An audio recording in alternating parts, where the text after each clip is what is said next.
एक business tycoon है अभी, उनका नाम मैं नहीं लूँगा। तो उनके पूर्वजों में बड़ी दरिद्रता थी, बहुत ज़्यादा गरीबी थी। कुछ भी करते थे, चला ही नहीं पाते थे। मतलब घर में खाने के लाले, तन पे डालने को कपड़े नहीं होते थे, फटे पुराने को सील-सील के पहन रहे थे वो। तो उनके पास में कोई हिंदू परिवार रहता था। जैसे पड़ोसन-पड़ोसन, तो जान-पहचान हो जाता है एक-दूसरे की मदद करते हुए। तो वो हिंदू परिवार की जो महिला थी, उन्होंने इस परिवार की महिला को बोला कि भई हम तो हिंदू लोग हैं, हम तो धन धारने के लिए लक्ष्मी जी की पूजा करते हैं। तो बोले ये क्या है?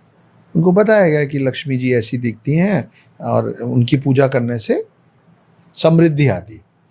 तो बोले मेरे को बताओ कैसे करते हैं पूजा? तो उन्होंने पूजा पद्धति समझा दी, साथ में लक्ष्मी जी का मंत्र दे दिया। अब ये क्या होता है ना कि जब आप बहुत भूखे होते हैं ना, तो आप ज़्यादा मेहनत से खाना ढूँढते हैं, है ना? ये इतने ज़्यादा अभाव में थे कि ये महिला लग गई सुबह से रात तक लक्ष्मी जी की पूजा करने।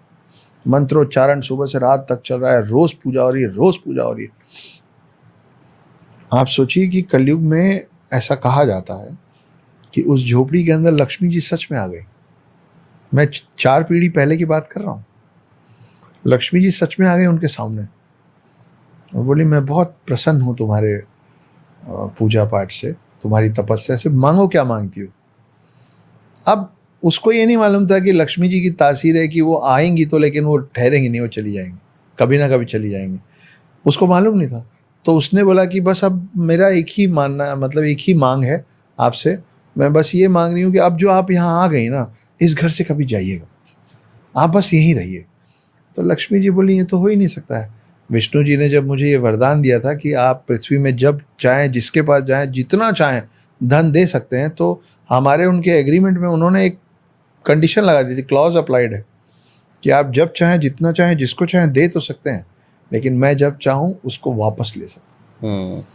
और सरस्वती जी को उससे अच्छा वरदान मिला था कि आप जिसको विद्या दे आएंगी उसको मैं भी वापस नहीं ले सकता। तो ये जो तुम मांग रही हो तो मैं दे ही नहीं सकती, ये breach of contract with Vishnu ji हो जाएगा, है ना? तो ये नहीं हो पाएगा, कुछ और मांग लो बेटा। तो थोड़ी देर वो महिला सोची और बोली ठीक है, मैं आपको एक गिलास पानी पिलाना चाहती हूँ। जब तक मैं पानी ला के, मेरे घर में पानी नहीं, मैं पानी लेके आ रही हूँ, जब तक मैं पानी ला के आपको अपने हाथों से ना पिलाऊं तब तक आप यहाँ से नहीं जाएंगे। तो लक्ष्मी जी बोली कि ठीक है। तो बोली मैं आती हूँ पानी लेके। वो महिला कुएं से पानी लेने गई और कुएं में छलांग लगा दी। वो कभी लौटी ही नहीं और लक्ष्मी जी फंस गई क्योंकि उसने कहा था कि मैं अपने हाथ से जब तक पानी नहीं पिलाऊंगे आप नहीं जाएंगे। तो वो वहां फंस गई। एक ऐसा समुदाय, मतलब एक ऐसा बिजनेस टाइकून है इस देश में जो जितना भी बांट देता है उसके पास खत्म ही नहीं होता, जो बहुत बड़े बड़े डील्स को मना कर देता है कि नहीं करो। देशभक्त है, बहुत मतलब ड्यूटीज और राइचियसनेस के लाइन में चलने वाला व्यक्ति है, और वो तीसरी या चौथी पीढ़ी है। टाटा की बात कर, मैं वो तो कमेंट में लोग बताएं, हमको क्या पता। मुझे तो टाटा ही लग रहा है। मुझे नहीं पता अच्छा उनकी शादी हुई है नहीं हुई है? मुझे पता ही नहीं। चलो ठीक है, लोग कमेंट में गेस कर लेंगे। कहानियां हैं, किवदंतियां हैं, पर सुन के मुझे लगा कि आप लोगों से साझा कर